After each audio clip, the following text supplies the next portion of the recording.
We're right. live. You want me to take the hat off? I'll take it off. No, you can leave it on. You're very dark environment, Harry. Good morning, Harry. Good Yeah, morning, Harry. Brian. I had to switch around, move away from the window because otherwise you're very dark. Or pull the window treatments down. Yeah, Look at that background that Eric. I learned that at the last meeting. My window's to the right. I have to shift over. I'm here. 8 minutes. Where's Eileen? We still got a couple of minutes. I know.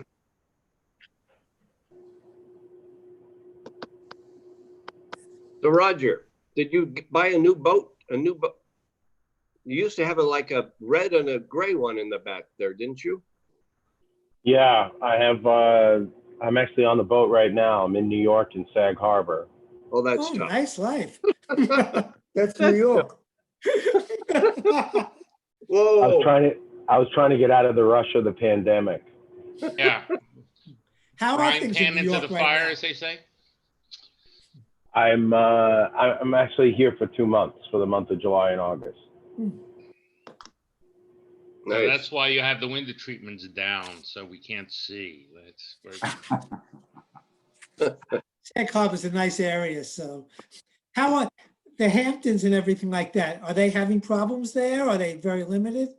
I think they're absolutely out of their mind in reference to what they're doing to be able to enforce.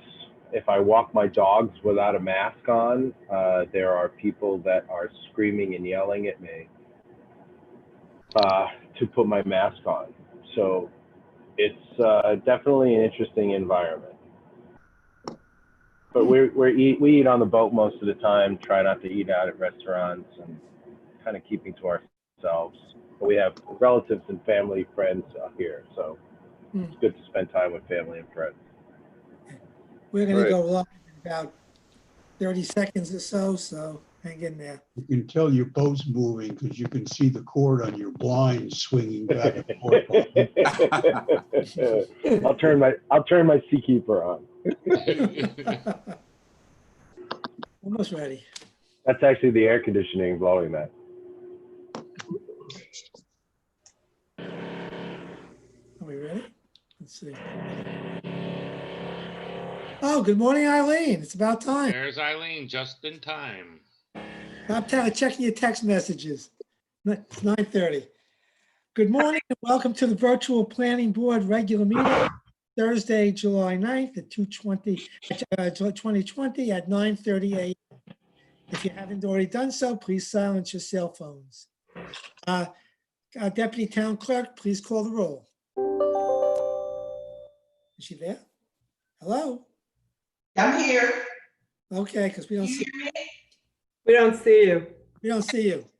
Member Brown, Here, present. Mendelson, Present. Member DeMoss, Present. Member Goldenberg, Present. Member Adwar, Present. Member Bowden, Here, Chairperson Axelrod, Present. Town Attorney Rubin, Present. Town Planner Allen. Here. Thank you.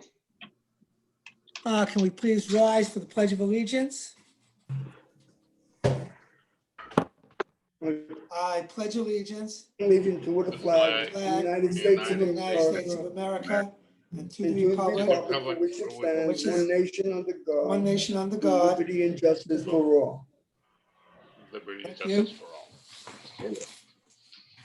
all. Quick. Are there any additions or deletions to the agenda? I make a motion, we accept it as presented. Thank you. Is there a second? I'll second. All in Sorry, favor, Brian. say aye. Aye. Aye. Okay. We now come to the part of swearing in of the public. For those giving testimony, please raise your hands, state and spell your full names individually, and state the application you are affiliated with before being sworn in. Deputy Town Clerk, please swear in those giving testimony. Okay, we're waiting for them to join the meeting. Say aye. Aye. Aye. Here they come. Oh, here they are.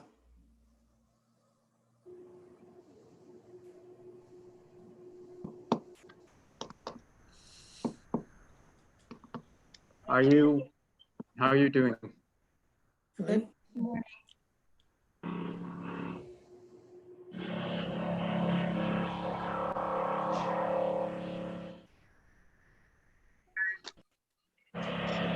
Beverly, everyone that's participating in the meeting. Okay, Richard, are you in? please raise your right hand. I the authority vested in me as a notary of the state of Florida, swear or affirm that the testimony that you are about to give is the truth, the whole truth, and nothing but the truth. Hold on, are you swearing everybody in? Excuse us, we're just getting on. It's Michael Weiner for the record. Are you swearing everybody in? I am. Do I need to repeat it? Peter, come over here. David Nutter, are you on? The testimony I'm that here. you're about- You're here. Okay, so David Nutter, for the record, David Nutter, Peter Gimpel, did I pronounce that right, Peter? Yes. Okay, Richard, come over here. We'll get you in a moment. All right, we all have our hands up.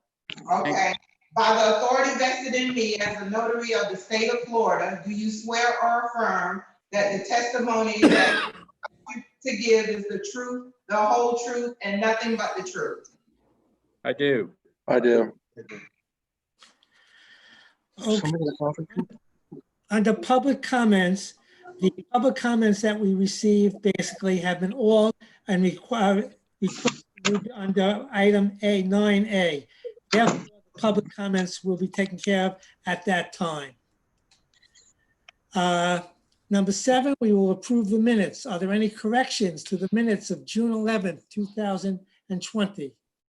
David, Yes.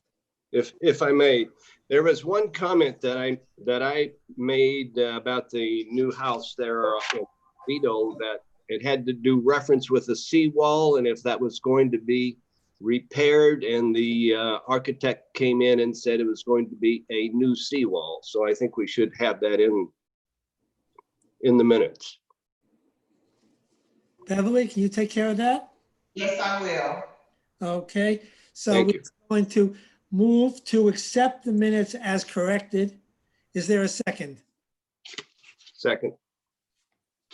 All in favor? Aye. Aye. Aye. There being no unfinished business, we will now move on to 9A. The development order application number 19-0001 by Richard, excuse me if it's Touchette. Back. The application by Richard Touchette requesting an amendment to a previously approved 10-post platform boat lift, which was application number 39412, in order to increase the height of the boat lift for the property. Pardon us. I'm sorry to interrupt, but Mr. we were, Reader, can I finish reading what Yeah. I'm supposed to read, and then you can? sure, we were gone for the last 2.5 minutes or thereabouts. We've just come back on. Okay, well, you missed nothing. I regarding apologize. the I don't know what, situation. we didn't touch Okay. anything. You missed only I'm sorry. approval of the minutes, okay? Thank you. Okay, sorry. Good. Okay, located at the property 1000 Grand Court. Excuse Yeah. me, Do- I'm sorry, I'm a stenographer and I lost all of you for like 2 minutes. I was trying to call a number. I don't know what it said, but it's for the first Excuse me. agenda. We are having a meeting. If I here. may, It is, let me finish. Okay, who's going to say? You want to say something, Teresa? Chairperson Axelrod, if I may, just for clarity, everyone that's participating in this item, we put you in the waiting room while the board members conducted their business meeting. I just Apologize.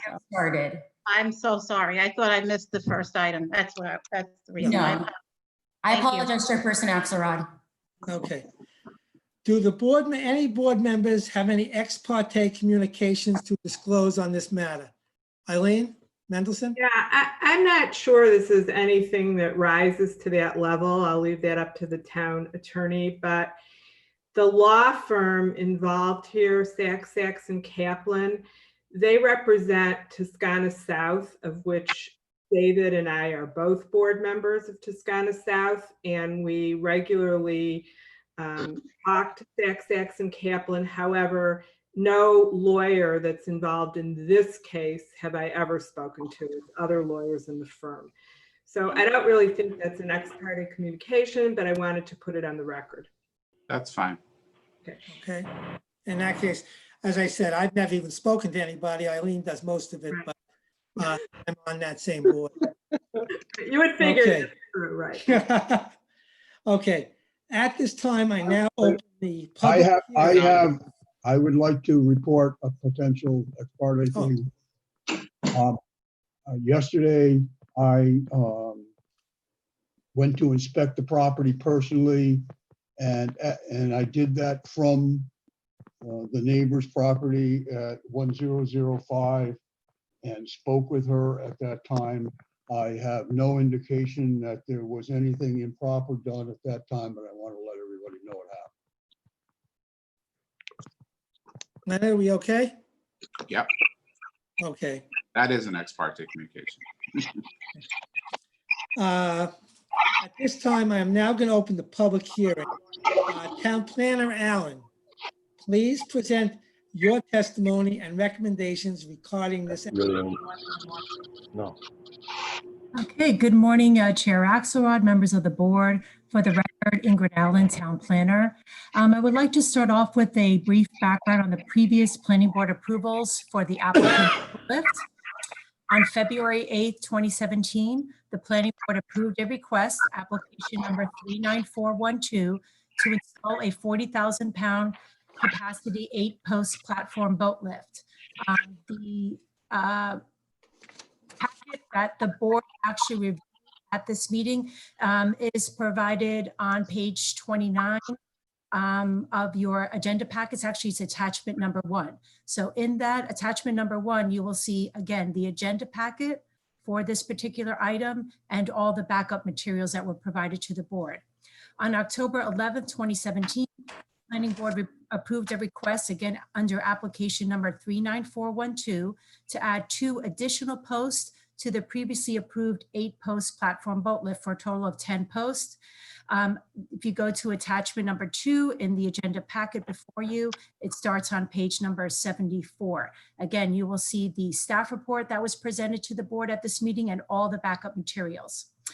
On May 23rd, 2019, the town's building official at the time, Jeffrey Massey, issued a stop work order permit. Again, that's permit number 39412. And if you go to attachment number 3 in your agenda packets, it's on page 109, you will see that correspondence from Mr. Massey. If we could please go to slides, starting with slide number 3, please, Risha.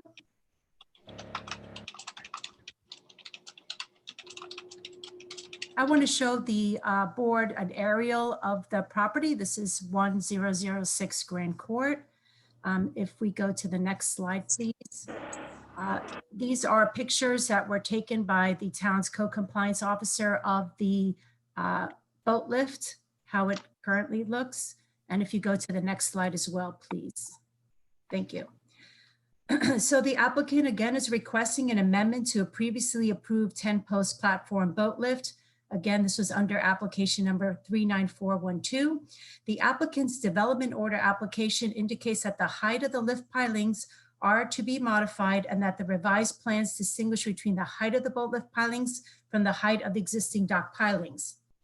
The boat lift detail that was sheet DTL1 approved by the planning board on February 8th, 2017.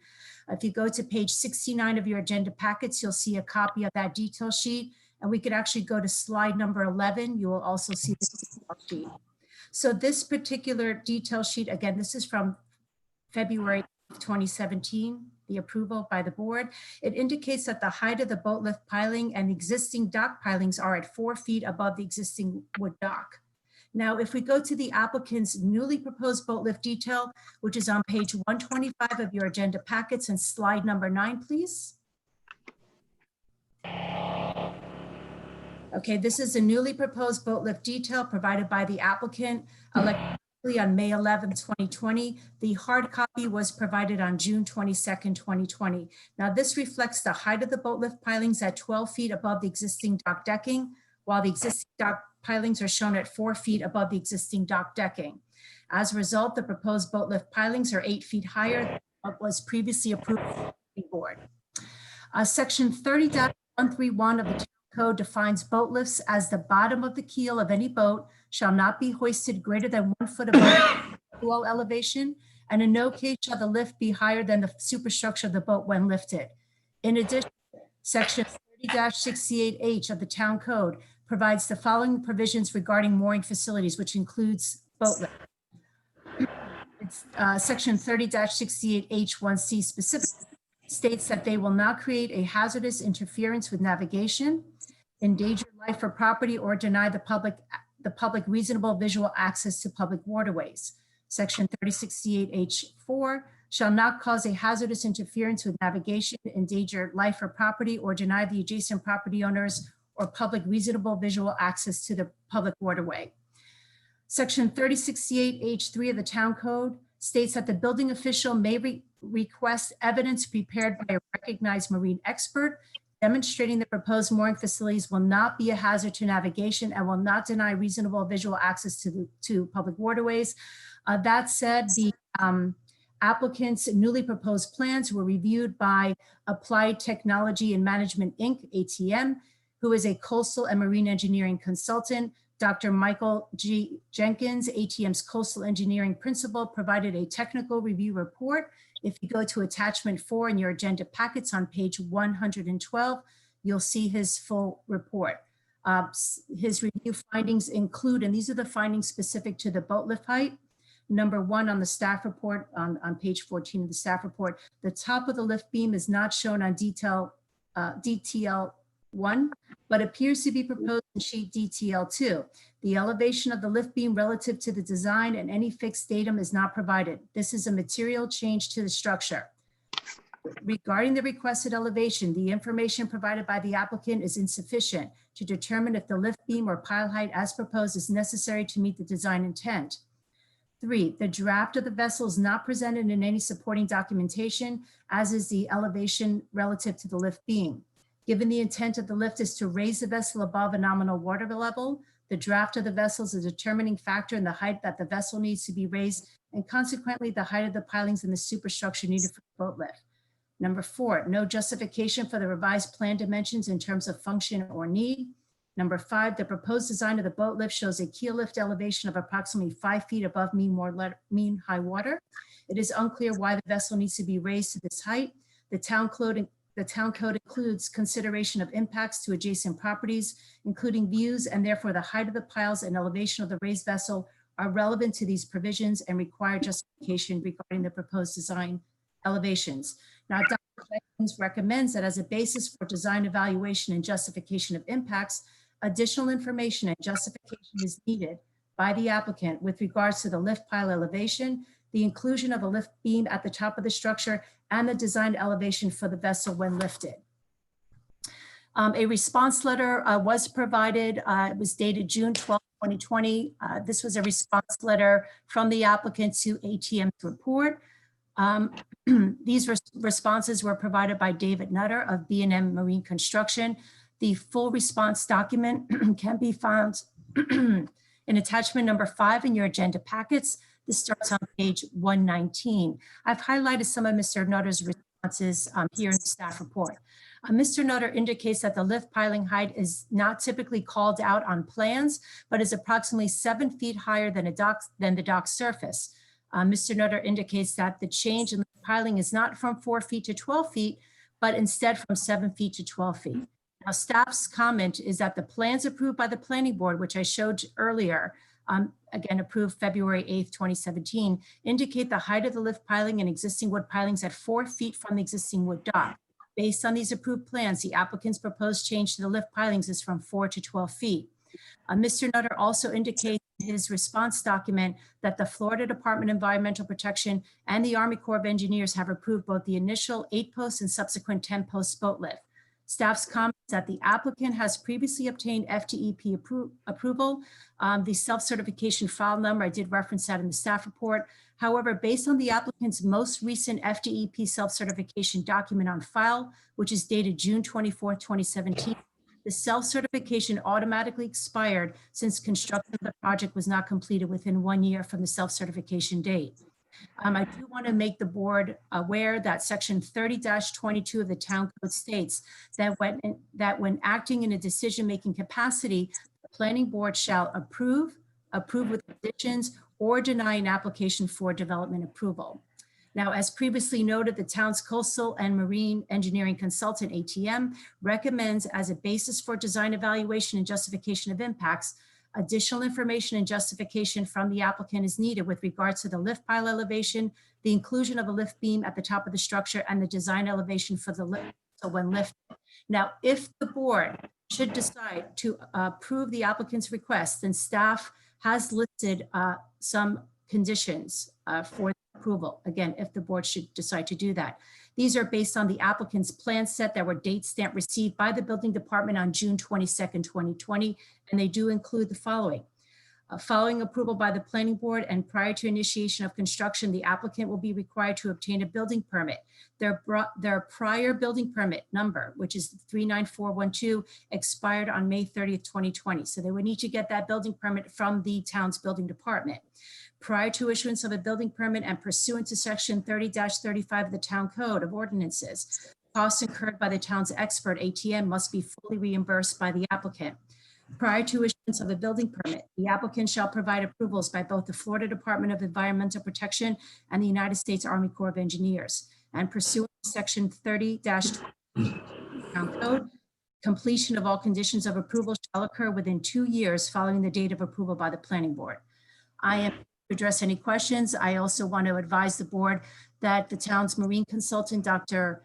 Mike Hopkins, is also to address any questions, as well as the town's current building official, Jeff Remus. Thank you, Ingrid, for an excellent presentation. Does the board have questions for the staff? Brian? Roger.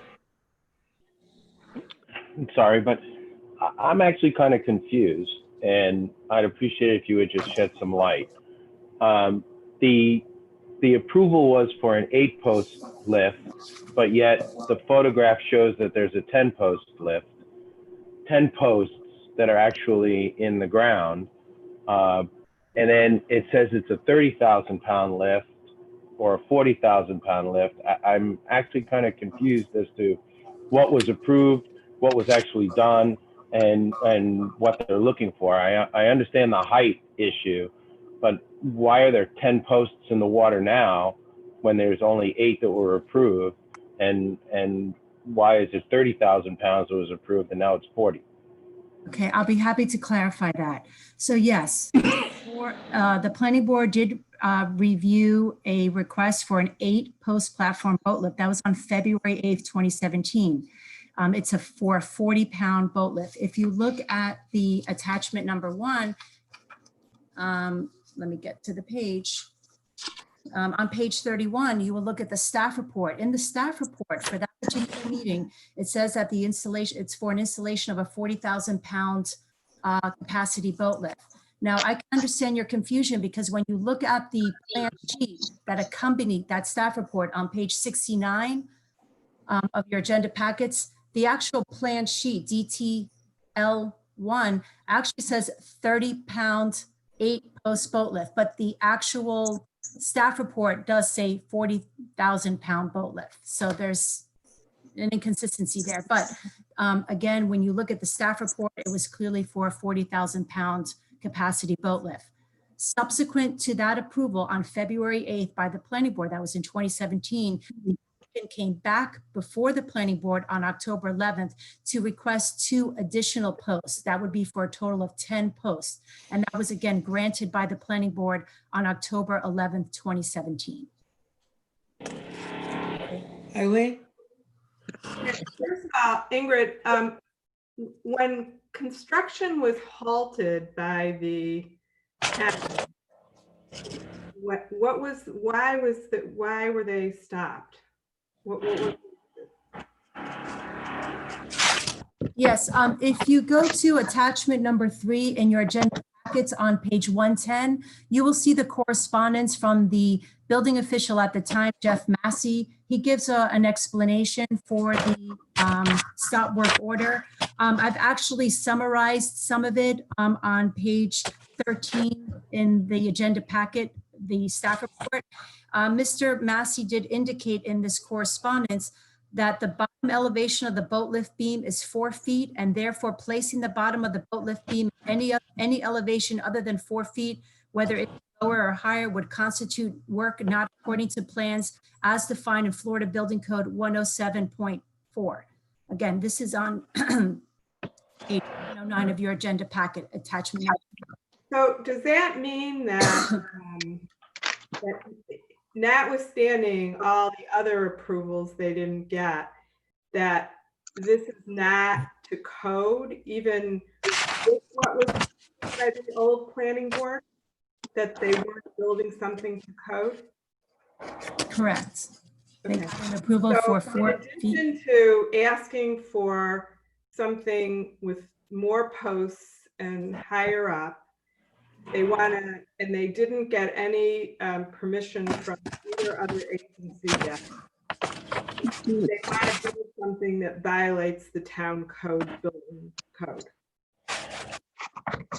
I'm sorry, I couldn't hear very well. There's a lot of background. I know there's a lot of background noise. It's I what I I'm couldn't saying hear is the that question. even if they went and got the DEP and the Army Corps, and they could justify, like the engineer report you read said, why they need this change to 12 posts and higher up. Even if they did all that, it sounds to me like they're not building it to our building department town code. And how can that be fixed, if at all? Well, that's why the applicant is before you. Again, they got approval for a 10-post boat lift. Again, they got that approved, showing that the lift pilings were 4 feet from the existing dock. They have now submitted a new detail sheet, a new request, which shows those lift pilings 12 feet from the existing dock. That's not what they got approval for. Right, but what I'm saying is he wrote a letter before they ever came for this new 12 feet. He wrote a letter saying that it doesn't fit our code even as they were building it with the old permission. Is that right? Well, no, he's saying that it was too high, that the pilings were too high. Okay, so he was saying that that's what violated Yes. the code. Right, so it's not that it Okay. violated the town code, it was that it violated the approval. Okay, so if we gave this approval, it would not violate the code. Correct. If the board determined that at the higher level, it was in accordance with the code requirements, it would not violate the code. Okay, so notwithstanding all the other issues, I get it. Harry, did you Well, have a what's- comment? Harry? Harry? Lost Harry. Roger, did you want to say something? Go ahead. Yeah, so they're going to actually pull out the 10 posts and relocate them. Is that what I understand by page number 104? They're going to relocate the 10 posts. No, the 10 posts are there. They're looking to get approval for the additional height of those posts that are currently there, 10 posts. Page 104 says that they're going to relocate the same 10 posts.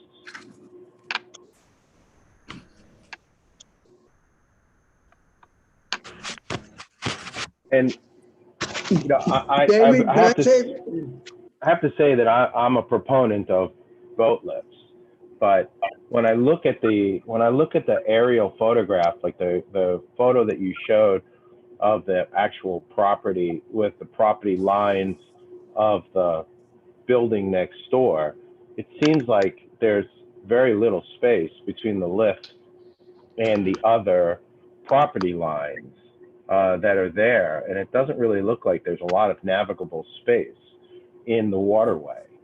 And I'm a proponent of boat lifts, but it just seems like this is kind of encroaching on the navigable waterway. Ingrid, Yes. David, Yeah, Brian. Ingrid, what about David. the public comments? Have we received public comments, emails, or what have you their like or dislike of this project? Brian, you should have received a I whole did, packet of those, I And- did. of the public comments. So I- yes, we have multiple comments. David? Yes, I, Are we up to, I mean, I'm trying to figure out, so I had questions for Ingrid's technical report and other people did too.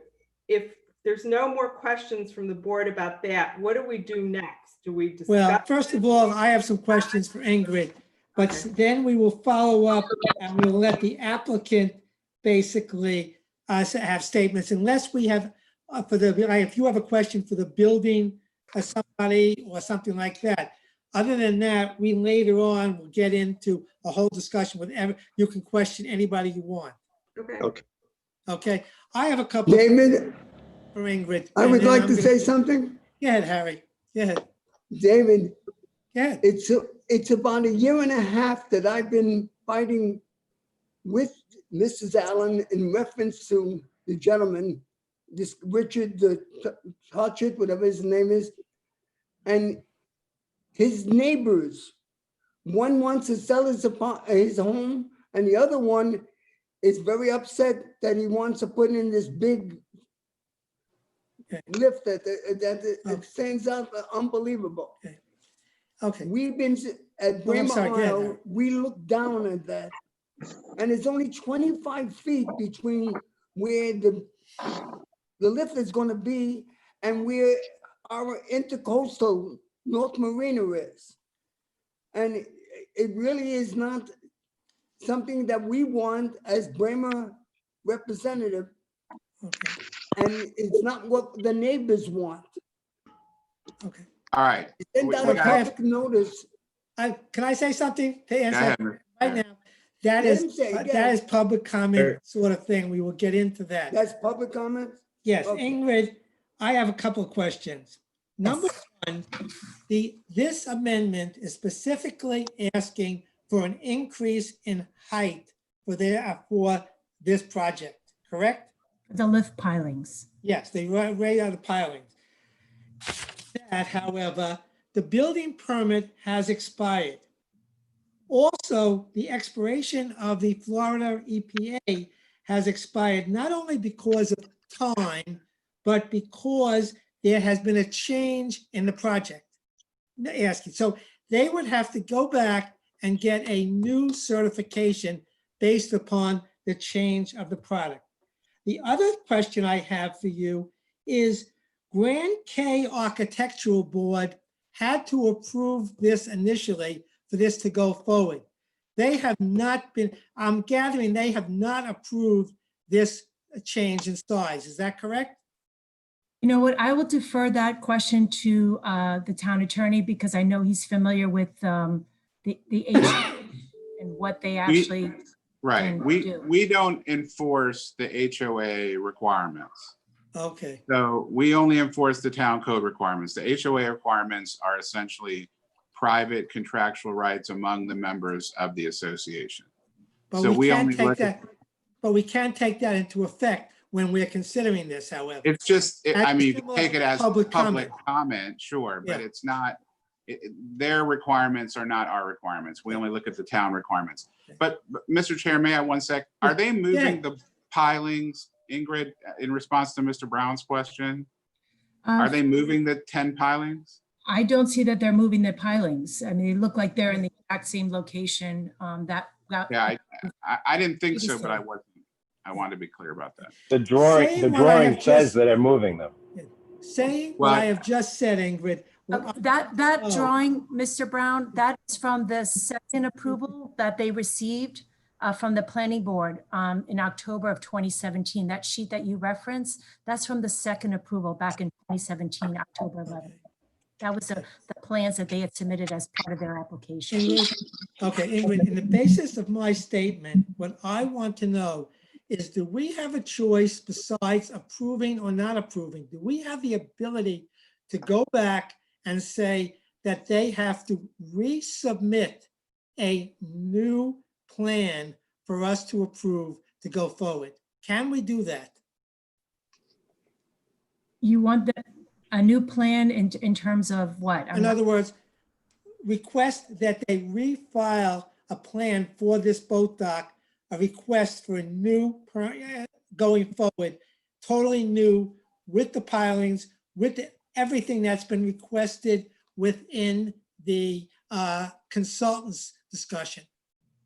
Can we do that? In other words, can we throw out everything and ask them to start over if we so desire?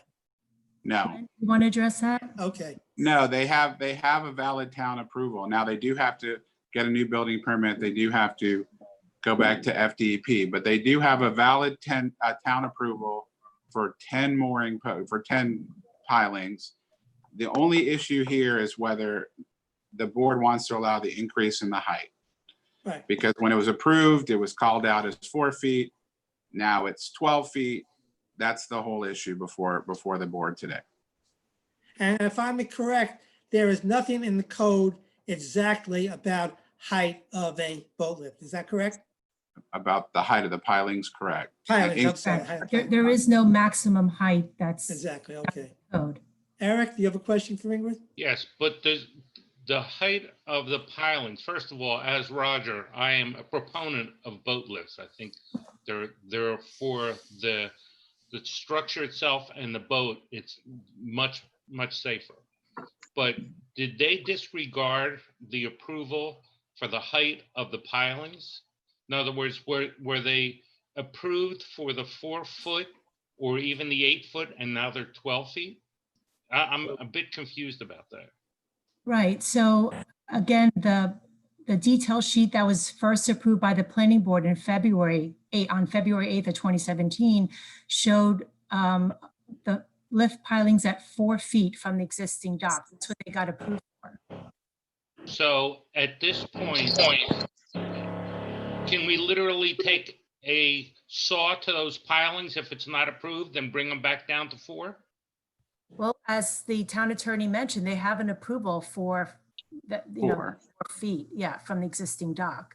So they basically disregarded the approval and just went to a higher piling.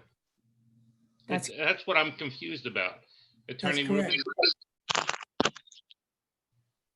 Yes, that's correct. Any other questions for Ingrid? If there are Yes. none, we'll now have the. Oh, I have a Roger, question. yeah. I have a question. Sorry, Ingrid, the ATM was the consultant that you hired, correct? It's the consultant that the town hired, The town hired. personally, the town of Highland Beach. So the consultant that the town hired says that that the existing navigable waterway, that nobody's paying attention to the guidelines on the existing navigable waterway. And because nobody's paying attention to it, then we just shouldn't pay attention to it in the future.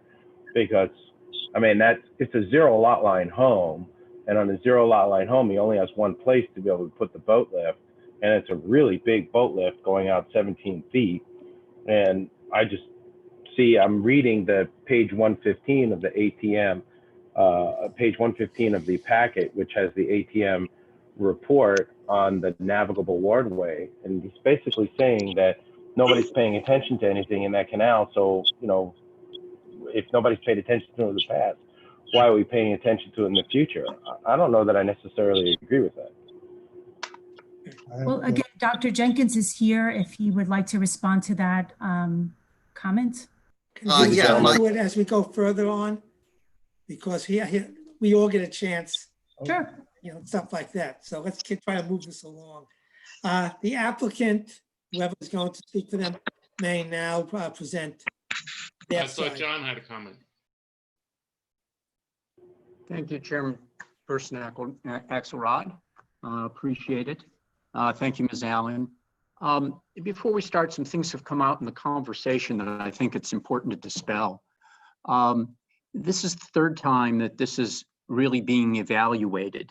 And Mr. Touche has really honored and respected the system. And I hope after I tell you about that you really do understand that.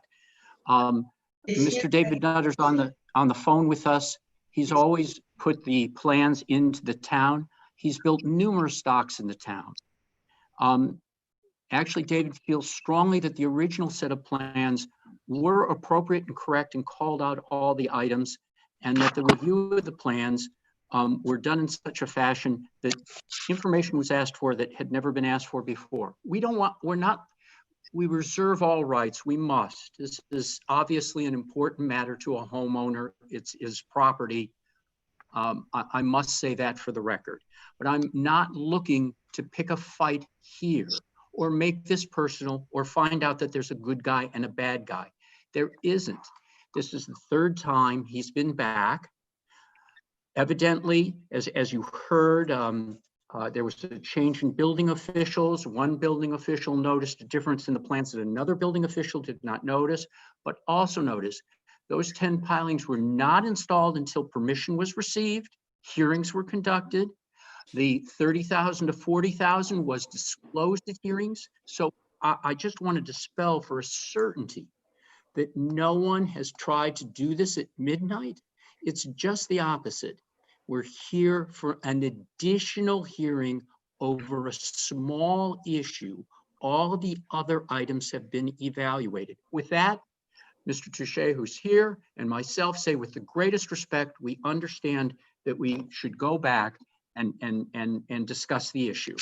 So let me get to the presentation in chief, but I hope you do realize that after looking at the record. There was never any pulling the wool over anybody's eyes. In fact, it's to the opposite. And as you know, Mr. Nutter has been before you on so many occasions. He would never let his reputation before the town of Highland Beach be in that fashion. So let me go on. So my name, as I said, is Michael Weiner. I'm with the firm of Sachs and Kaplan. Our business address is 6111 Broken Sound Parkway, Boca Raton, Florida. Mr. Richard Touche is here. He's around the corner from me. He'll come to the Zoom in a moment. He's the owner of 1006 Grand Court LLC. That's the owner of the house. The boat lift is being built as an appurtenance to the house. We also have, as I've said, Mr. David Nutter of B&M Marine and Mr. Peter Gempel of Winchester Design. They're both, Mr. Gempel is in the room with me, and David is also on Zoom. As you heard, the original application, this application was made in August of 2019, but as been pointed out, you'll see on page 33 of the report, we really started in December of 2016. So we're in our fourth year now. We get it. Approvals take time. And then we came back in February of 17 and then October of 17. And then, as I say, Ken Bauer issued us a building permit. But that was later re-examined. If you take a look at those meetings, you'll find out that in the recorded minutes, it precisely says all requirements are met and approval is recommended. So the only difference has to do with the height. So we have to consider all the things that we're considering today just in terms of the height. Some things have been settled and settled on more than one occasion. So then Mr. Massey, who replaced Mr. Bauer, he was the one who noticed that somehow or another there was a discrepancy or that there was missing information in the plans. And that's when it started with the stop order. As I say, we're not here to relitigate what Mr. Massey found, but we reserve all rights. But we are here on one issue and one issue only. Again, my client respects the system. We're back here. We've been at it for 4 years, not complaining. Get it. Town of Highland Beach has its code of ordinances. But we're here for that particular issue. So we're not adversaries today. You'll notice there are many boat lifts and boats in that particular area. We sent last night a group of pictures. I don't know if we can get those up now. This is the first time I've done a Zoom meeting with you. Okay. I think there's a fifth picture. That I think it's the very last one is the actual, I think it's a Google. Yes, that's it. Okay. So now let's get back for a moment. All right. I want to take a moment with this. So you can see, and in fact, that picture is actually not as great as possible. I'm sorry, I couldn't find a way to get my own drone out there. But you'll notice a very tall building across the street. Mr. Touche's house is that parallel line on the easterly side. Is everyone familiar where that house is? Do I need to give you more information on how to locate it? It's that straight line that's on the easterly side of the property. You can see a little blue house above it. I don't know if they can get the marker over to it, but does everyone know where that's being installed? Yes. Okay, it's a pool there. So that's more than 110 feet across to the other side of that building. And certainly the most visual impacting issue is the height of that building across the way. You'll also notice when this picture was taken, the boat that is to the north. And you will also notice how that is moored. We are told that's almost a 70-foot boat. We're in the range of 48 feet. You'll also notice how the waterway substantially narrows as you go out to the west. And then take a look at our waterway depth or distance. It's more than 110 feet across to the other walls. And we're going 16 feet. So there's 90 feet of water left to maneuver in. So that gives you the physical properties. All right, so 3068, as Ms. Allen's done a very good job, 3068G and 3068H, they're in your code provisions. There's a lot of code provisions that don't apply to us. We're not a boat basin. We're actually in an RM zone, not in a single family zone. Those don't apply to us. We are not commercial. All the commercial items don't apply to us. But there are certain subsections that do apply to us. So there's a 3068G1C. It's been discussed by the marine consultant. But as we've all seen, there's other installations already in that area. And as he has said, there are certainly other much narrower impasses to navigation. Once again, I showed you almost 90 feet of water to maneuver around. As I've said, our installation is along the most westerly face. It points in a north-south direction. It only adds approximately 16 feet. We aren't doing anything to that. I don't know about the moving, and I think maybe that's just in the older plans, but it's been placed on the record. We are not moving those 10 posts.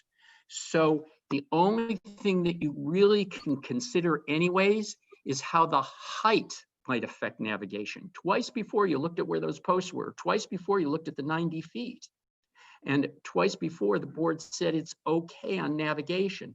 I don't even see how it's possible how the height could even be considered as a problem in navigation. So whether or not, and I understand, look, you're a board, you want to do the best thing for the town. You're a lay board that's been appointed. These aren't your jobs. I understand you want to do the best job for the town. Well, under the circumstances, we have a very large part of the waterway. Under the circumstances, there are other boats that are far more problematic than this boat. Under the circumstances, this has been approved before. Under the circumstances, we're only talking about height. Navigation can't get in the way on this particular problem. 30-68G4 require that a boat not extend beyond the property lines. We're doing that. That's what it is. If you think that's been approved, it's not changed. It's not really talked about here. I know that some of the board members have mentioned it. If you think your ordinances are deficient and somehow or another boats should be backed away from the edges of the property lines, you change your ordinances. Previously approved, we're not violating it. We're doing it, not at issue today. We're not enclosing our facilities, so another provision doesn't apply. Let's talk about 3068G6A. This talks about the fact that, yes, the U.S. Army Corps of Engineers are involved. Look, anything you do today with respect to this change or any other order, as I will explain later, is going to be subject to some conditions. And one of those conditions is we've got to get our right approvals from both Durham and U.S. Army Corps of Engineers. We can't go anywhere without it. We've already gotten them. They may have technically expired, but they're reapplied for. We can't go anywhere without them. This is not something you can deny an application for. We will have to get them. They will be part of the conditions of approval, as was before. No one's going anywhere. Those 10 posts were put in after another consideration. They weren't put in the middle of the night where we showed you 8 and then we put in 10. We're not going to go anywhere without getting the Army Corps of Engineers. We're not parking this boat perpendicular. There are other boats that are, but we aren't. So 3068G7 doesn't apply. You move on to 3068H, and that's the one where, okay, now with respect to the height, we've got to come back and get a planning board approval. We're here today for that. We got to be located in a canal, and we're located in a canal that's wide enough. We've done that. Then we have to decide whether or not this extra height could be a navigation problem. I've already explained that. And it also says we have to receive a building permit. That'll be one of our conditions of approval. So with respect to those 4 items, the 4 subparts of 3068H1, we're doing the approval today. We know we got the building permit. Our canal is there and wide enough. And we have to decide whether this height could contribute to navigational problems, which I've explained. So we've really met all of the requirements of your code provisions. But let me just say a few more words. The exact code provisions, because I don't want you to think, you go back to the picture that I showed. There are other boats there. If everybody was having such difficulties, this boat isn't the one which should have inspired you to say, you know what, I don't think my ordinances are enough. We got to do more than what's going on. This is smaller than the other boats. It's less obtrusive. It's not as far out in the waterway. You can see the boats that are there. So your code says reasonable visual access. Now look, you've taken photographs in the middle of our installation. They're not going to be pretty, but honest, your ordinance never uses the word pretty, and I'm not saying we're going to build ugly ones. We're not. Ours will be similar to the other boats that are there and done. But it talks about reasonable visual access, not how beautiful the boat lifts are. If you think that being on the property line is not right, I encourage you, take a look at your ordinances. If you believe that boat lifts have to be built to some aesthetic standard, fine, take a look at your ordinances. But reasonable visual access is 110 feet across. It's 16 feet. There's still 90 feet to be able to see the waterway. It doesn't block anyone from seeing the waterway, and that's the only standard. And once again, it's been looked at twice before. This is the 3rd time. Even being a little higher isn't going to keep you from reasonable visual access. And those are the words that are used. So the boat is moored entirely within my client's lot line. It's against our house. If you're looking at it from the west, there is no water on this other side of it. So you can't be denied visual access to water looking at it. If you look at it from either the north or the south, in comparison to the size of the waterway that it's on, you can't be denied visual access to the waterway. So the requirements of the ordinance are met. If you want more than the ordinance, take a look at them. Look, the last thing is we had to have a public notice. We gave that public notice. And then Ms. Allen brought up, there is a provision, it's 3068H3. It states that the building official of the planning board may request evidence. And we've got that. I'm going to hand this over to Mr. Gimpel and to Mr. Nutter, and they will testify as to the lifts and why they're constructed in that way. And there's one last provision that has to do with the fact that there's procedures that have to be followed. We've followed every one of them. We continue to follow every one of them. If you say no, your own provisions say we have to go off to court. I don't, considering the fact that we've met everything, I don't think that's what's really going to happen here. But we are following every single procedural provision. So with this, let me bring in Mr. Gimpel, because the lists have to be. Eileen, they have a right to finish, and then you can question him. I wanted to question him, but okay. Okay, you can question anybody, any of their experts. Who is the next person for the applicant going to speak? Mr. Gimpel, would you tell the board a little bit about your background, your area of expertise? Yes, good morning, everybody. My name is Peter Gimpel. I'm a naval architect. I have a degree in mechanical engineering and a degree in naval architecture. Naval architecture is the design of boats as compared to a regular architect designing houses or buildings. I have been president of Winchester Design Group for 33 years now. And for much of that 33 years, I specialized in the design and detail of the kind of powerboat that Mr. Touchette is planning on putting on the property. Can you tell us about the model of the boat that is going to be moored at this location? Yes, this boat is a Fountain 48 EC. Fountain is the manufacturer of the boat. 48 refers to the length of the boat, and the EC stands for Express Cruiser. Can you tell us about the specifications, the height measured from the bottom of the keel, some of the features of the boat? Yes, the overall length of the boat is 48 feet. The overall width of the boat is 12 feet. Somebody mentioned earlier the draft of the boat. The draft of the boat is approximately 4.5 feet, depending on, in terms of the height of the boat, the height from the underside of the keel to the top of the fixed superstructure is 12 feet and 2 inches. Could you explain to us a little bit about the underside of the boat and what is recommended for the storage of a boat such as this? Yes, indeed. The underside of the boat is running forward, is just a straight regular hull. At the back end of the boat, there are drive units with propellers and skegs that hang down considerably below the bottom of the boat. The Fountain EC48 is unusual in that she has a centerline engine with a centerline drive and propeller unit.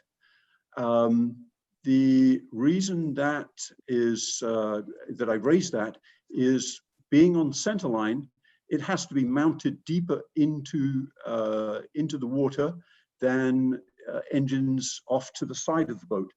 And so for this particular boat, as compared to the vast majority of boats with just engines either side of centerline, there is a deeper propeller skeg situation on centerline. So let's talk about the total distance below the keel. At its lowest point on centerline, those propellers and skegs are approximately 1.5 feet below the underside of the keel. Let's talk about a proper storage method. A proper storage method would put the propellers and skegs in their lowest position while I'm just going to say that again, the proper storage method would put the propellers and skegs in the lowest position as referenced the hull in order to save a long-term deformation of the rubber parts on the drive system. The proper storage method would put the lowest portion of the propellers and skegs quite some distance above the water to prevent for electrolysis effects, degradation due to either regular or irregular saltwater immersion. If we take into account the not just normal high tide, but also high tides, commonly called king tides, and we also take into account the common tidal surges or storm surges that can occur, then to place the bottom of the centerline skeg and centerline propellers some 3.5 feet above mean high tide would be a sensible and prudent option.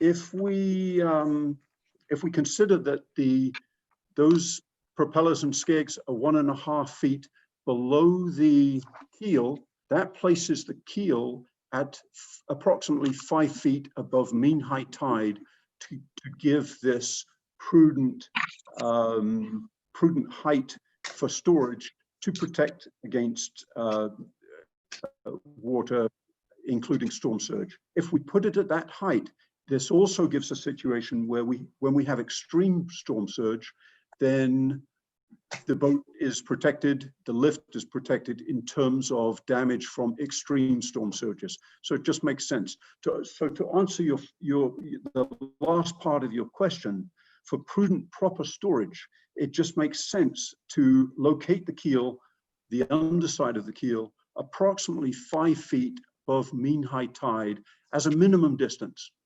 And that, I believe, is why this particular lift has been designed in this manner. Thank you, Peter. Okay. Thank If you. you're completed, David, are you Mr. here Nutter, with if us you have after this long hearing? Can you speak up, David? Mr. Weiner, I don't think you're using your video, so. Mr. Weiner, are you going to have Mr. Oh, Nutter there make you are. comments? Yes. Thank you, David. David, I think you're all familiar with David Nutter, but for the record, David, could you just give us a little bit of your background?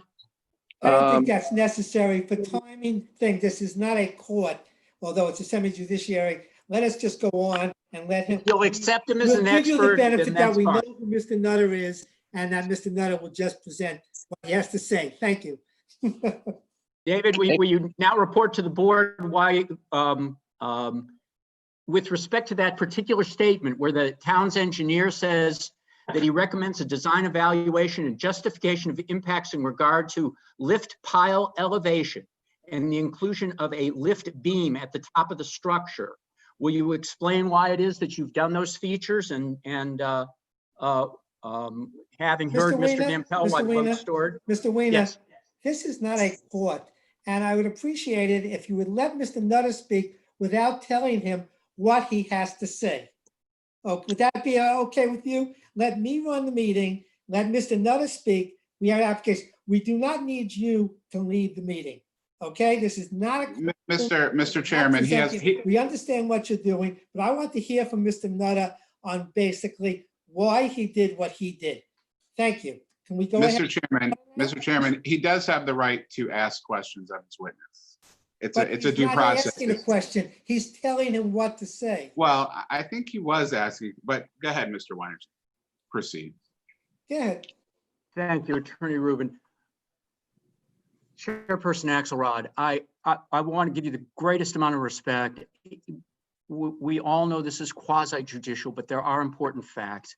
If any of all of the other board members have been put in a position where they are in the 4th year of obtaining an approval and have gone through what Mr. Touche has, they'd ask for the record to be right.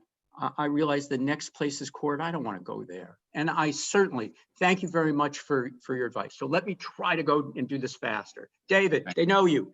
Talk about what was in the town report, please. Thank you, David. Okay. Considering that the goal is to keep the keel and the motors out of the water, and with Peter's recommendation that the keel be at least 5 feet above the water, that would place the keel about a foot above the existing decking of the dock. In order to lift the vessel to that point, the lift carrier beams, which are the ones that hold the motors, those are the beams that are shown in the pictures, the ones in between the pilings. They have to be raised to a point that's higher than what you generally see with most boat lifts. Generally, the lift carrier beams, the bottom of that beam is about 5 to 6 feet above the surface, above the decking in this case. That places the top of the motors about 7.5, 8.5 feet above the decking. In order to raise this vessel to that 5 feet, above the water level, the lifting beams, the beams that are that support the actual boat, that sit under the boat, they can't be raised to the height of the carrier beam. there has to be about a 2.5, 3 foot distance in there because the cable that lifts it can't completely wind around the roller. You can't wind that much cable. So there's always about a 2.5, 3 foot, sometimes more difference between the height of the carrier beam and the height of the lift beam. So in order to get the lift beam to the level that we need, the carrier beam has to be higher. It's simple as that.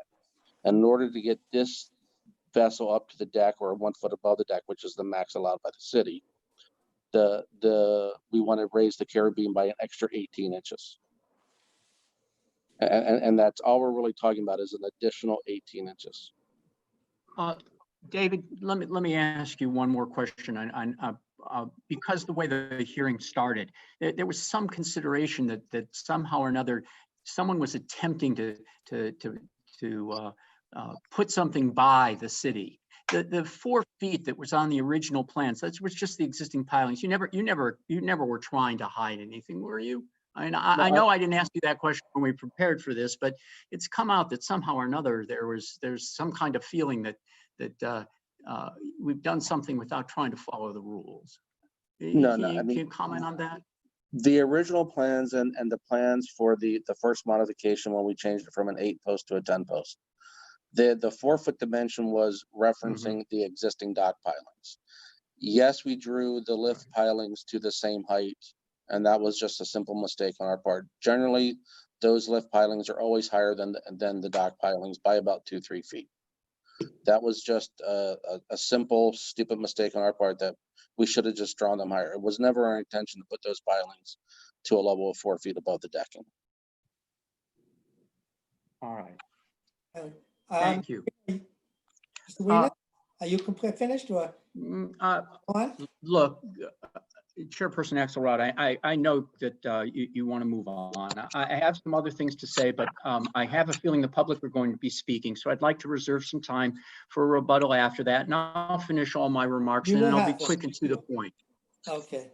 So at this point I do appreciate the complexity of this, but I think you can understand under the circumstances why we've made the thoroughness of the presentation. Actually, so if you heard thank me you all for devoting your time. During my comments, Mr. Weiner, I was here discussing the height, and I understand where you're coming from regarding that. Okay. Now, what I want to do at this point, our next step in this process is to have, does the applicant, the town staff, and I want to include Mr. Jenkins, Dr. Jenkins in that, have any questions for the applicants? Ingrid, Mr. Jenkins, Dr. Jenkins, any questions? I'll defer to Dr. Jenkins. I don't know if you would like to respond to any comments made by Mr. Weiner or Mr. Nutter. Okay. Yes. Can you hear me? Can everybody hear me? Okay. Yes, this is Dr. Jenkins with ATM. Just want to confirm some numbers that you just went over in your testimony. Basically, the design intent is that you have, and while the draft of the hull is on the order of 4.5 feet, your effective draft, the draft you need to clear, including all of the tackle and the props and such, is on the order of 6 feet. Is that correct? David, can you answer that? Or Peter, can you answer that? The draft that it's not just, step to the, go ahead and talk, Peter. It's about 6 feet, correct? Let me just clarify. I think what you're referring to is the fact that when the lift goes down, the cross beams are going to need to be cleared by the propellers and the skegs when the boat comes off the lift. And thus, yes, you're correct. With an approximate 4.5 foot draft, those beams are going to have to be, the top of those beams are going to have to be slightly below that 4.5 feet draft before the boat can maneuver in or out of the dock. And thus, David Nutter, please correct me if I'm wrong. Yes, the underside of the structure at that point, when the boat's coming in or out of the dock, would be approximately 6 feet. Thank you. I'll agree with that. Okay, so the issue, because in my review, part of the disconnect that I was seeing was this lift is large, we all acknowledge that, but it is also somewhat higher than what you typically see. But the justification that you're providing is that because of the unique aspects of this boat, and 6 feet is a little more draft than you would see on mini boats, that is the support for the justification of why you need to have it higher. Is that correct? Than That would say be a correct. typical. Okay. That would be correct. Okay. I would add to that, in addition to the unusual nature with the third engine on centerline, we're also in a situation where Mr. Touchette is trying to be very cautious, very prudent in terms of looking after both the boat and the dock in the case of extreme storm surges. Thank you. Okay, regarding that, I would just note a point, and it's with that language, extreme storm surges. In general, and your design guidance in your response, you even noted this. You know, while it is typical to use a lift during most circumstances, when you use the word extreme, for a major hurricane, it is not standard practice to keep a boat on a boat lift. So just note that the term extreme is I'm raising my hand on that one, saying that for, you know, understanding that under most conditions, you would be using this lift.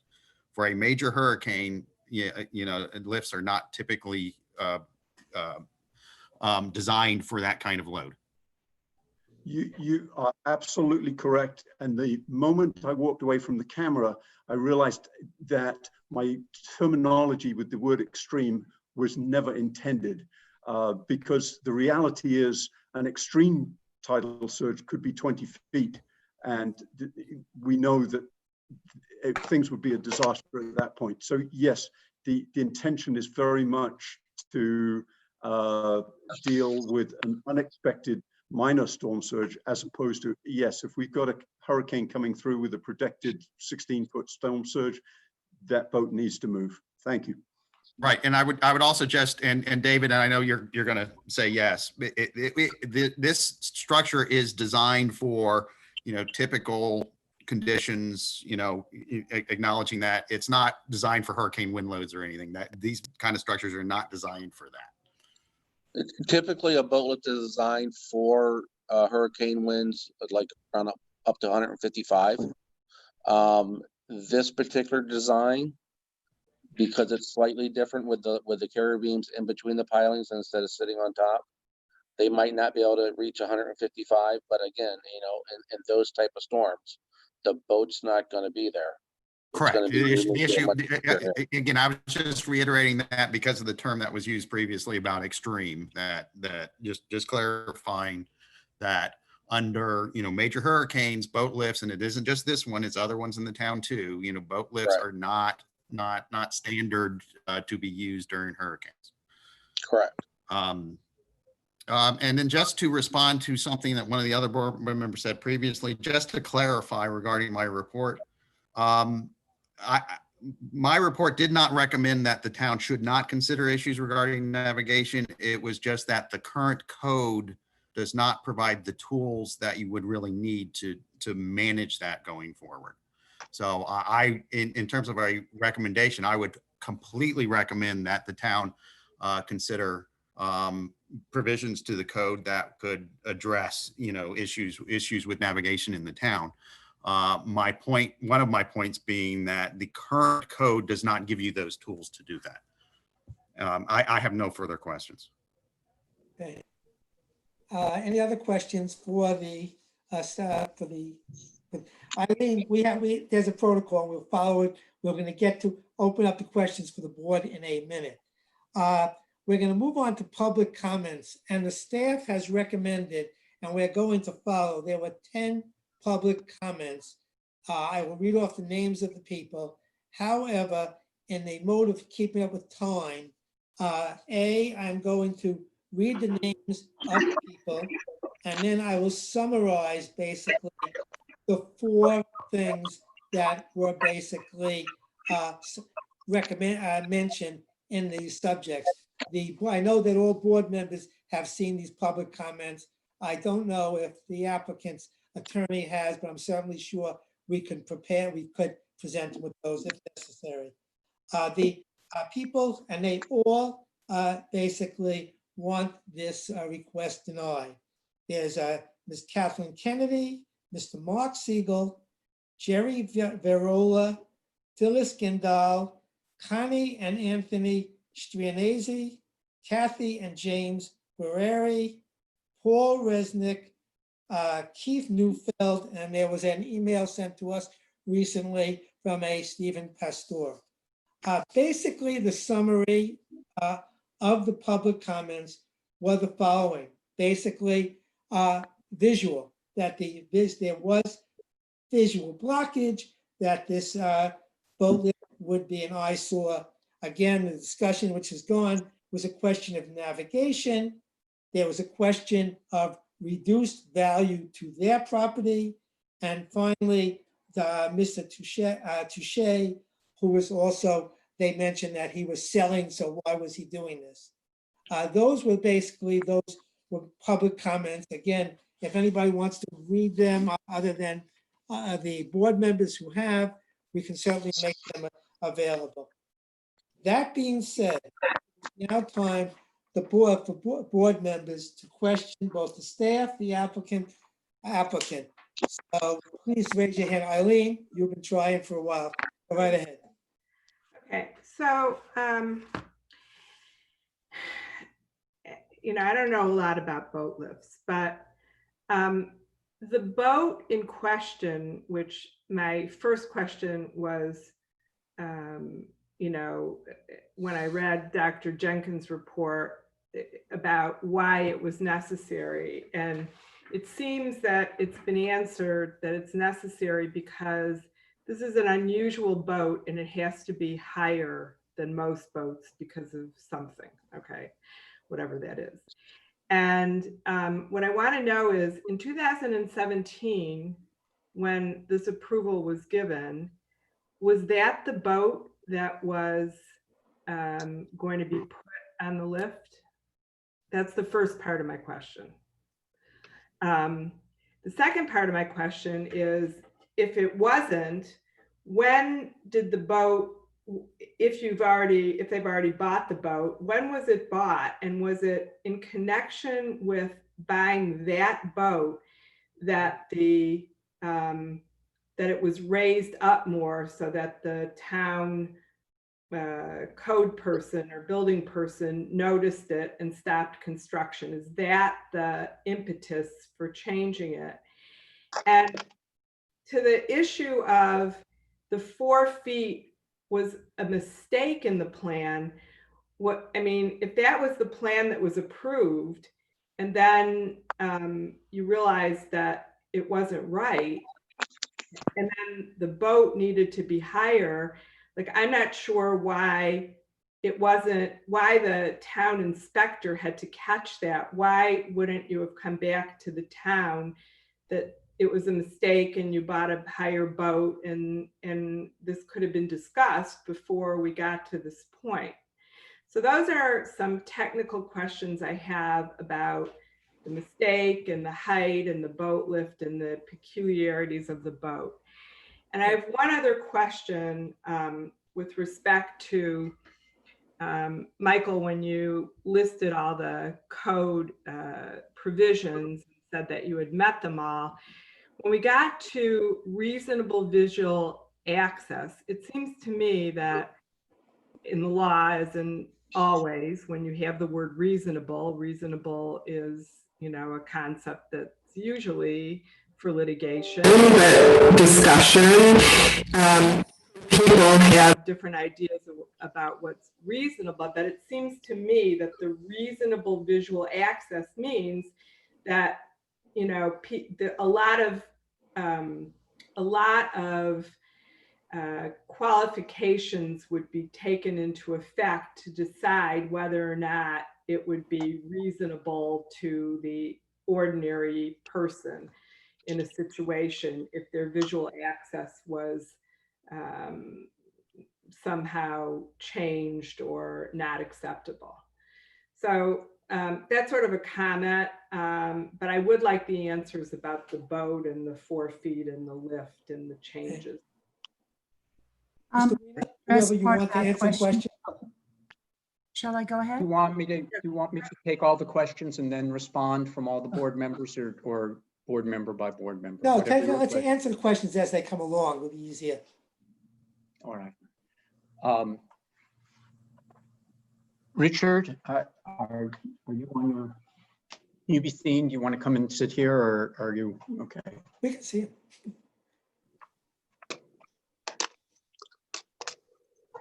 So you may want to remove your mask for this. I don't know if they'll pick it up. So this was the original boat for which it was designed, correct? Yes. While you haven't purchased that boat, that is the boat you want to design. Yeah, but I don't want to purchase the boat before I get the lift. And one point I want to say to answer your question, why did we apply for 4 feet? We never applied for 4 feet height. The plan showed the existing piling at 4 feet. We didn't mention any height for the new piling. We were going to follow the code for the new piling. It's the inspector, when he stopped the work, he said that the new piling were at the same height of the old piling on the plan, but that's a coincidence. We never put any height for the old piling. I mean the new piling. The height, the 4 feet height was only for. But David said that he made a mistake in the drawing. So I'm just trying to find out what the mistake was and why and how that. Yeah, I'll answer that. The mistake that we made was drawing the new pilings at a level even with the old pilings. Typically, we draw them so that they look like they're higher. For whatever reason, we didn't do that this time. We do 10, 15 plans a week, and we don't catch everything on our. But in your drawing, that's what was given to the board and approved, right? And like you said, and the mistake we made was drawing the lift pilings, top of the lift pilings, even with the top of the dock pilings. But when you realized it was a mistake, why didn't you come back to the board at that point and bring up the whole issue of it being? Again, also typically in our plans, we don't put in a height for the lift pilings. We hardly ever do that unless the city, like in this case, when you came back for this particular request, they request that. We never put that in because we don't know if those lift pilings are going to be 5 feet above, 6 feet above, 7 feet above, 8 feet above. We don't know that until we put them in and we figure out what boat's going to go on there. It's just not the way we do the plans. Maybe we should, I don't know, but we typically don't put that dimension in. The dimension we put in is for the dock pilings when we put dock pilings in, or if there's existing dock pilings. Okay, I have to tell you that it just doesn't make a lot of sense to me, the whole chronology here, that you knew you wanted to buy that boat, but you didn't get it yet because you want to get permission to have it. But 3 years ago, you knew you were going to get that boat, but you didn't make provision for how it had to be. It doesn't make sense to me. That's my point. Eileen, anything further before I pass on to somebody else? Ingrid, I thought Ingrid had a comment. Ingrid? No, I was just going to say, I was looking at the original approval. Again, this is attachment number 1, which starts on page 29 of your agenda packets. That was that first approval on February 8th, 2017. I'm looking through the staff report and the backup materials that were presented to the board at that meeting. I don't see a reference to a specific boat type. Again, it just states in the staff report that the request was for a 40,000 pound 8-post, because that was the first one, was an 8-post boat lift. There's no reference or drawing of the actual boat in the packet. Okay. Okay. Comments from any other board, questions from any of the other board? Roger? It's my questions Can they be directed to anybody? Yes, you can, exactly. So Ingrid, could you pull up that, that first photo that showed the overhead property with the other property lines? The aerial, Yeah, with the other property lines. sure. If The we one go to- from, the one from, obviously from Papa Maps. Sure, so that's slide number 3, please. This is the one you're speaking of? Yeah, so my question is that, you know, Papa Maps actually has a measuring tool. That's And this is, if you look at the property lines of the other properties, they are actually 20 feet away from the point, the southwest point of Mr. Touche's property. So it's a little over 20 feet. Let's just say 21 feet. What's the difference? The lift is 17 feet wide. So I don't understand I mean, are we allowed to make a comment about the fact that in order to now go around Mr. Touche's lift, somebody would have to go over another person's property line? Or are we just approving only what Mr. Weiner has been trying to narrow the points down to, is just the lift of the base beam of the lift? Because you know, he says it's 90 feet to the other building, but it's actually 20 feet to the other property line. Right, so the application that's before the board is for amendment to a previously approved boat lift. Again, this particular zoning district, the RML, it's a residential multifamily zoning district, so there's no side yard setback that applies here. Now, if you're a single family, the code says if you're in a single family residential district, then you have to have that 25 feet. But the code clearly says that multifamily residential zoning districts are exempt from any type of side yard setback, so they can go up to the property line. But the code. So if you can go up to the property line, Ingrid, then those property lines opposite Mr. Touche's property, they would be able to build a lift up to their property line, correct? Well, they'd have to get approval, you know, through Florida Department of Environmental Protection and Army Corps. They regulate that waterway and they will look at navigation impacts. So, you know, that would be something that those agencies would have to determine. So Mr. Touche is not getting an approval for a lift in his property line. He's getting an approval for a lift in the waterway, which is common area. It was a rhetorical question. It's actually the answer is yes. I just want to make just reference one other section in the code. It's section 30-68G4. It says that when moored, any portion of a boat shall not extend beyond any property line. So I just want to make that clear that there's a code provision regarding any type of, again, moored boat extending into a property line. Well, apparently his boat does not extend beyond the property line, correct? Correct. According to the plan submitted by the applicant.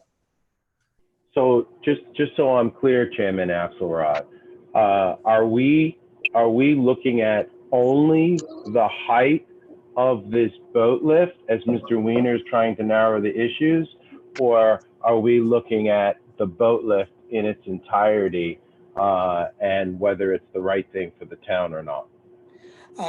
My question was earlier, and I think that was answered, that we are actually only looking at the height. We are approving the That's height. correct. Am I correct, Leonard? Am I correct? Correct. Only the height. That's the answer. Eric. All right, can we go back to that slide again, if that's possible? That was slide 3. The overhead view. The most south piling versus the north piling. Is Mr. Weiner trying to say that there's 90 feet from the south piling, that one? Or from in general? Because are there any boats that are traversing south of this dock? That's There is one question.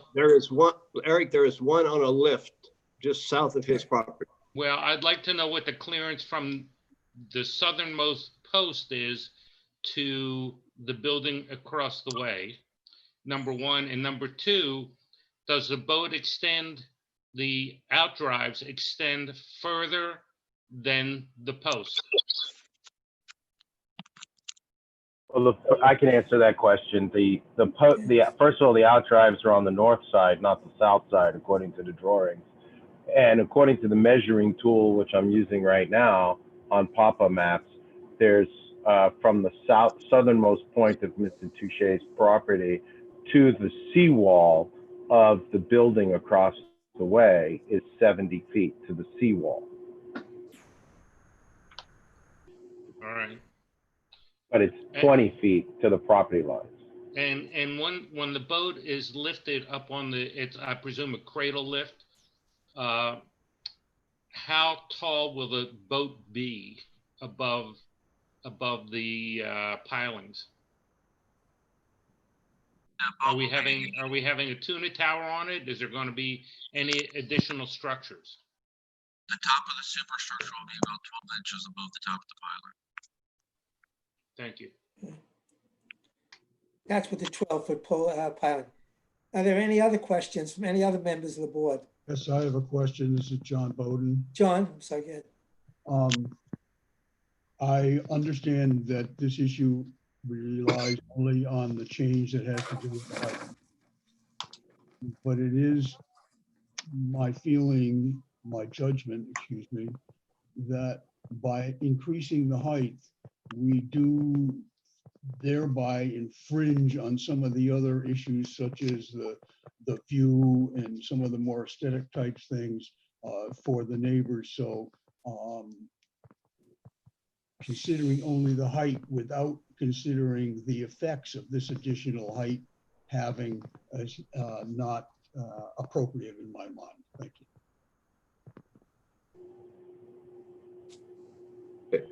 And Ingrid, one other question, I'm sorry, but according to the Palm Beach Property Appraiser's Office, that waterway is owned by Gordon Homes, Inc. That's correct. So I don't even understand if it's owned by Gordon Homes, Inc.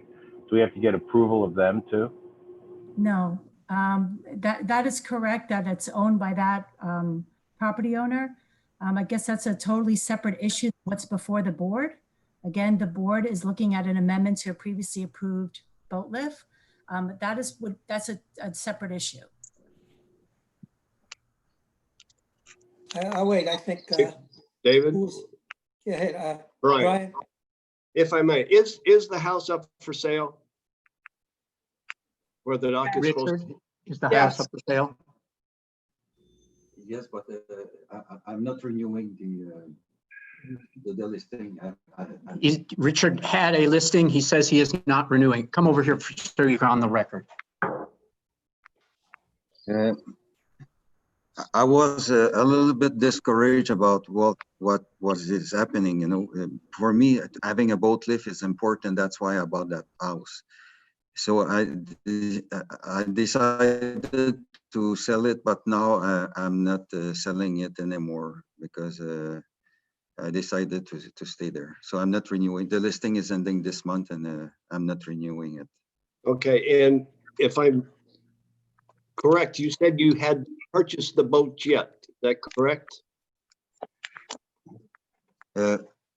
I made an offer on a boat when I made the application for the boat lift, but it took so long that I could not use the lift, so I canceled the purchase. But now I'm still want to buy that boat. Okay. The other, if I may, Richard, Mr. Touche. Oh, go ahead. How Yes. Have you discussed this with your neighbors? How do they feel about this lift? Well, Mrs. Kennedy is against it, but she's against a lot of things too. She's complaining about a lot, maybe at the city, you know, but she's complaining about many things. So she's not Seems like for there's it. a lot, we did get a lot of other comments about being the negativity of the boat lift. You know, your lawyer said visual to the waterway, but it's not aesthetically looking probably to your neighbors. Yeah, but any boat lift may not be attractive. But in Florida, we're in the state where we have boat lifts. Some people don't like boat lifts. Yeah. And in your little marina there are some boat lifts, but they are reasonable aesthetically, I would, in my opinion. Anyway, okay. I think that's about all I have, but thank you for your time. Eileen, and then I have a couple of questions. Go ahead. Yeah, Mr. Touche, I would also ask you, when you talk about reasonable visual access, I don't think you're talking, you know, aesthetics might play into it, but I think that if everybody has to live with their property rights, and everybody buys their houses knowing that their property rights can be affected through existing zoning. But I think what's happening here is that the height of your lift to accommodate a specific boat is running afoul of the reasonable visual access of your neighbors. And I think that's what a board has to take into account. And so, you know, I'm wondering if there's some way that you could, you know, somehow come to terms with your neighbors so that it's not something that has to go to litigation. Yeah, but if the neighbor is completely opposed to it, I cannot come to term. But maybe what would be the height that you would be found acceptable? Because right now we're following the law. You know, the law says that when the boat is raised 1 feet above the dock, we can go as high as the height of the superstructure. But what would be reasonable to you? Okay, Ingrid. Where's Ingrid? Ingrid, could you speak to that? What is your understanding of this code and how it would have to work? I think I have the board look at 18 report. It's not staff's responsibility to tell the applicant what height. Dr. Jenkins has, you know, pretty much provided some guidance as far as, you know, the justification for those impacts. He's asking for additional information and again, justification needed with regards to the lift pile elevation, the inclusion of the lift beam. So all those things that Dr. Jenkins points out are things that, again, he's stating that he needed additional information. Okay. Can I have several questions that I want to throw in. First to Mr. Height. Sorry. First to Mr. Nutter. David, basically, I looked at the picture, and it looks like there are an awful lot of boats in that marina area. Question: I don't see any of them that have pilings that high. Is that correct? And my second part of that question is the 70-foot boat that I believe Mr. Weiner spoke about that is across the way. How high is that, the pilings on that lift? I don't know the height of the pilings specifically on any other lift. I would say that they're probably not this high because I don't think the boats are that Mr. big. Gimpel, On the 70-footer, I don't even know if it's on a lift. Is it on a lift, or could we show that photo again? That shows it across the thing? Because I believe it is on a lift. But if you look at the photo of all the other boats on the other pictures, all of those pilings are much shorter then, and it's also mentioned in one of the public comments that there are several other 50-foot boats in that area. And we've never, I don't think that unless you can tell me there are other 12-foot pilings there, this would be an exception to the rule. Am I correct? No, excuse me, an exception, not to the rule, because there is no rule. Mr. Gentile has some information on this. Yeah. I would just like to comment on the 70-foot boat. I have to believe, I haven't seen it in person, but just from what I have seen on photographs, I have to believe that when that 70-foot boat is in the water, I'm assuming it's not on a lift. When it's in the water, floating on its normal water line, that superstructure, I believe, is going to be considerably higher than Mr. Touche's boat when Mr. Touche's boat is on the lift. No, no, No? Go ahead, Brian. You want to comment? I don't Brian? think so. I see that boat. It sits in the water. Yes, it does raise above the dock, but it's not going to raise 12 feet like Mr. Touche's, my personal opinion. It sits in water, so the whole different element, taking the boat out of the water where people are looking at it. Okay. When I talk about the additional height beyond Mr. Touche's boat, I'm talking about the superstructure, not the top of the foredeck. Yeah. I also like to ask Mr. Touche why, when the stop order was passed, stop order was put into effect in May of 2019, we are now, this did not come before us until a year and a half later. Was that because at that point he was trying to sell his house and No, it didn't matter? no. I put the house for sale very recently, and at that time it was not for sale. And as I said, I'm going to keep it. But one thing I would like, the delay is because I had the extension and the permit. I always ask the extension to keep it in force, and the delay was because I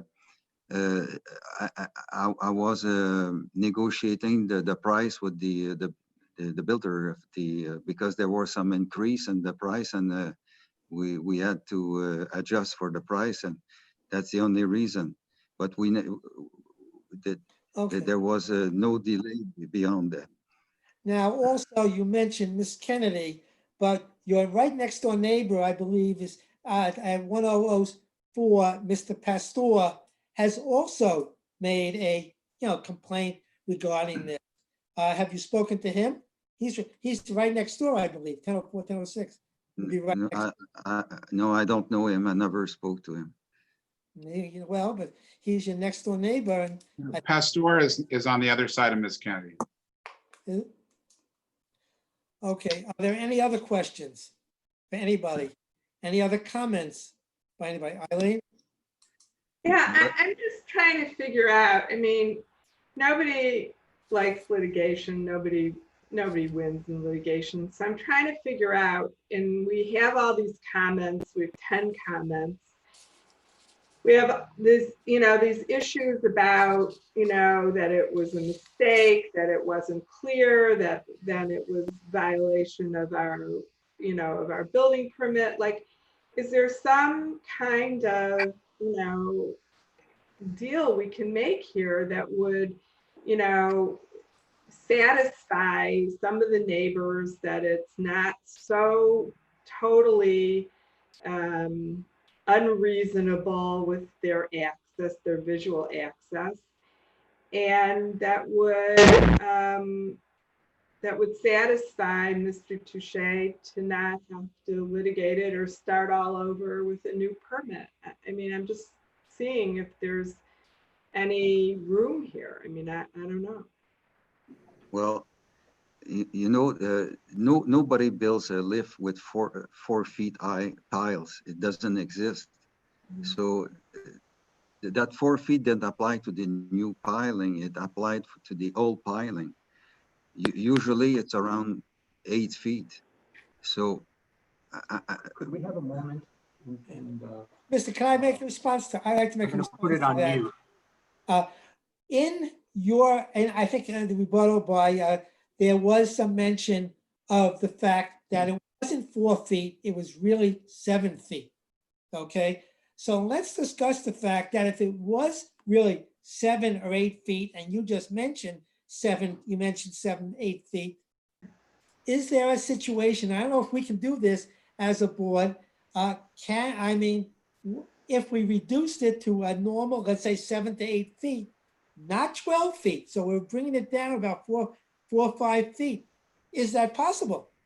Mr. Nutter, I'd like his opinion on that. Well, if you want to, go ahead. Is it within safety reasons, if you were to bring the pilings down to a size of 7 to 8 feet, would that be acceptable? okay, can we agree on 10 feet? We can't. No. I'm just making a suggestion I based understand what upon you're the doing. rebuttal remarks from your consultant that said we are dealing with 7 to 8 feet, not 4 feet. So I'm going to, if I give you that benefit and we bring it down to that 7 to 8 feet, would that be acceptable? Go ahead, Eric, go ahead. I don't think we're in a position where we should negotiate. No, we don't. Yeah. Okay. And the other thing is that why don't we, so there, as Eileen says, there's no win in negotiation, in going to litigation. I would almost suggest that we table this till the next meeting and let Mr. Touche and his neighbors try to come to some accommodation and then come back to this board. That's where I was going. I didn't want to negotiate it in the meeting. It's interesting. Okay, I was just suggesting based upon what they said. I understand, David. Mr. Weiner, would you like to respond to that? Right, that's up to the applicant. It's up to the applicant. Richard, would you like to postpone?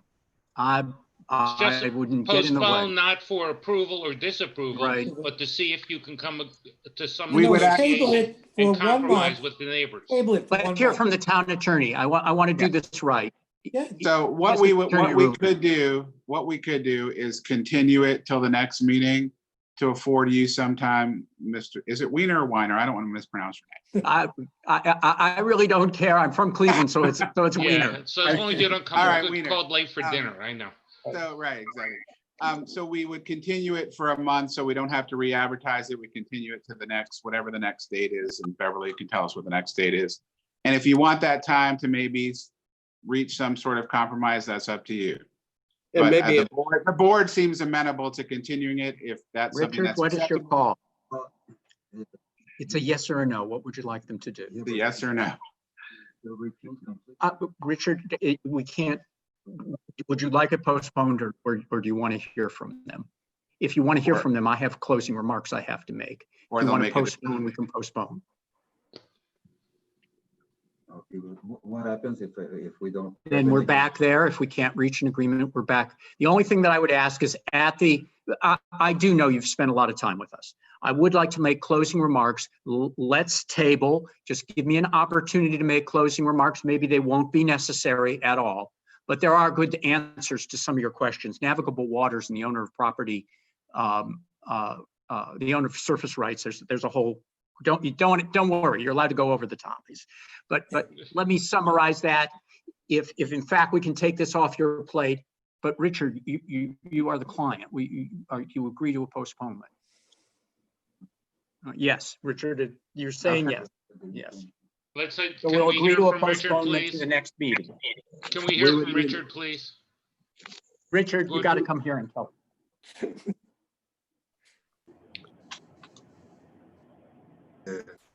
Okay, my only concern is that if we discuss and if we don't come to an agreement, what happened then? Then we'll come back, as far as I know, David, we'll come back and then we'll vote on it. Okay. Right. Okay, so I agree to the postponement. Okay. Good. Okay. Mr. Weiner, you wanted to make a closing remarks? If we're agreeing, Yeah, maybe. unfortunately, Yeah, it's obvious that Richard agreed. He doesn't. just agreed. It also, Richard doesn't have great confidence that that he'll have a good result from his neighbors. So I'd like to make my closing remarks at that meeting. They'll take less than 5 minutes. How is that? Is that if in Okay. fact we don't have an agreement? Okay. Is that That's fine. good? It will be a regular meeting and we will be discussing Right. that continue, but you'll have every opening to comment, etc. All right. Thank Well, you if so the board, much. if the board's going to continue, we need a motion to continue to the next meeting, please. Okay. Can we have a motion to continue this discussion? I'll make a motion to continue this to subject to the next meeting. I second. Thank you. A vote, do we need a vote call on that? We need a vote. Vote. Aye. Oh, I'm sorry, Beverly. Aye. No. Beverly, you gonna call? Oh, yes, I'm here. Member Goldenberg, Aye. Member Mendelssohn, Yes. Member Brown, Yes. Member DeMoss, Yes. Member Adwar, Member Adwar, Harry, you have to unmute. Is he here? He's unmuting. Did he leave? No, he's here. No, he's there. Raise your hand, Harry, Oh, if there he you is. approve. Harry, say yes. He raised his hand. Okay. okay. Member Bowden, Yes. Chairperson Axelrod, Yes. motion carries. Yes. What is Okay. the date? Thank of the you. next meeting? What is the date of the next meeting? The next meeting is August 13th at 9:30 a.m. Okay. Thank you. Thanks, everyone. Just for information, is there any conflict for any of the members on that date? Good, okay. Thank you very much, everybody. Let's try to move on. Okay, 9B, Development Order Application Number 20-0004 of David and Danielle Schneid.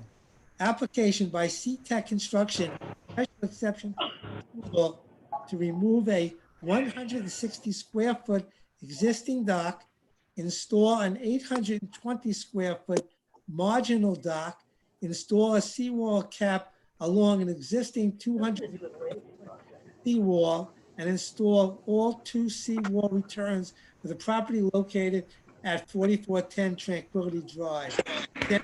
Any board members have any ex parte communications to disclose? No. Good. Okay, town plan. I'll open the public hearing, town planner. Alan, please present your testimony. Okay, good afternoon once again, Ingrid Allen, Town Planner. If we could please go to slide number 16.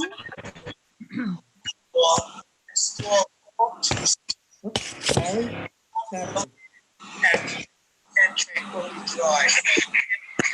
Board members have any ex parte communications? Okay, there we go. Here's an aerial of the proposed property. I did provide some background information in the staff report. Back in June 12th of 2019, the planning board approved a new 2-story, approximately 7,136 square foot, single-family residence for this particular, the application number was 19-0222. And on September 5th, 2019, a demolition permit was issued, permit number 19-0598 to demolish the existing single-family home. Currently, this particular subject site is going through that new construction of the home. This property is zoned RS residential single family, and according to section 30-68 GCD of the town code, a 25-foot side setback for accessory marine facilities, which includes docks, is required for this particular zoning district. The applicant's request does comply with the side setback requirement. If we could move on to the next slide. I'm sorry, could you go one more? Next slide, there you go. You could see the 25-foot side setbacks are called out on this particular sheet. Pursuant to section 6-128B of the town code, all seawalls west of State Road 81A shall be in excess of plus 6 feet elevation above mean sea level. The applicant is proposing a 6.01 foot elevation of the seawall. The applicant has obtained Florida Department of Environmental Protection approval. I've noted the file number in the staff report. According to the applicant's FDEP approval, the proposed request does not require a separate permit or authorization from the U.S. Army Corps of Engineers. Staff recommends approval of the request, subject to the following conditions and based on the plans, date stamp received by the building department on June 25th, 2020. Following approval by the planning board and prior to initiation of construction, the applicant will be required to obtain a building permit from the Town of Highland Beach Building Department, and pursuant to section 30-21G of the Town Code, commencement of construction shall be initiated within 2 years following the date of approval by the planning board. Completion of all conditions of approval shall occur within 2 years following the date of approval, again by the planning board. And I'll be glad to address any questions. Does the board have any questions? Okay, if the board has no. Just one question. There's been no objection from any of the neighbors? We have not received any public comment on this particular item.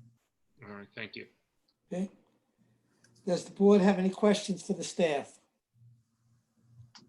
Hearing none, the applicant, if they would so desire, may now make a presentation. Is there any presentation by the applicant?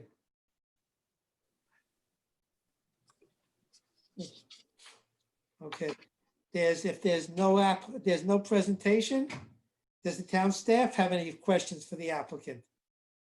No, the applicant's authorized agent, Mr. Joe Giglio, is on the virtual meeting. I don't know if he would like to make any statement or. That's it. There he is. Can you hear me? Yeah. Okay. Basically, we're just looking to adhere to all your guidelines and improve the existing property that's there at this time. The house is currently under construction, which you guys have seen under previous board approval. The last site plan previous to this one, I believe, was back about a year ago, June 19th, previously approved. You've seen the rest of the project, and it's been a little bit of a hurdle, but here we are now looking to get this part of the portion completed at this time for you guys. Yes. Okay, Eric? I noticed in the photo that the dock that you're taking down, is the new dock going to extend further into the waterway? Or is it going to be like a foot, 2 feet, 12 feet, what? Do you have a picture? The new dock, basically, hang on 1 second. Because I know there's other boats that go in and out of that basin. Hold on 1 second. Not extending any further at this point. We're doing basically, we're not putting a new seawall or anything in front of it, where we are raising the seawall cap based on existing, and we're currently going out roughly. There's an upper and lower section. The upper section we called out is 7 feet. The lower section we called out is 4 feet distance out, which makes it flush. And we're not going any further out than the previous dock was there. It was 5 feet. Thank you. You're welcome. No further questions. The public hearing is now closed. Is there a motion to approve this project as presented? I move that we accept the application in the seawall. I'll second. And dock. So it's a seawall and dock also, correct? And dock, yes. Thank you. Cap, Steve, Thank you. cap. Okay, a vote call, please. Member Demas, Yes. Member Goldenberg, Yes. Member Brown, Yes. Member Mendelson, Yes. Member Adwar, Raise your hand, Harry. Harry? Yes. Member Bowden, Yes. Chairperson Axelrod. Yes. Motion carries. 10 announcements. There's a code enforcement board meeting on July 14th at 2 p.m. There's a virtual town commission special meeting on July 21st at 1:30 p.m. And the next planning board meeting will be August 13th at 9:30 a.m. There being no further business, I will be glad to accept a motion to adjourn. I make that motion to adjourn. Okay, consider And I'll the- second. all in favor? Aye. It's adjourned at 11:26. Thank you very much. Thank you. Take care, everybody. Stay healthy. Be safe. Same Bye-bye. here.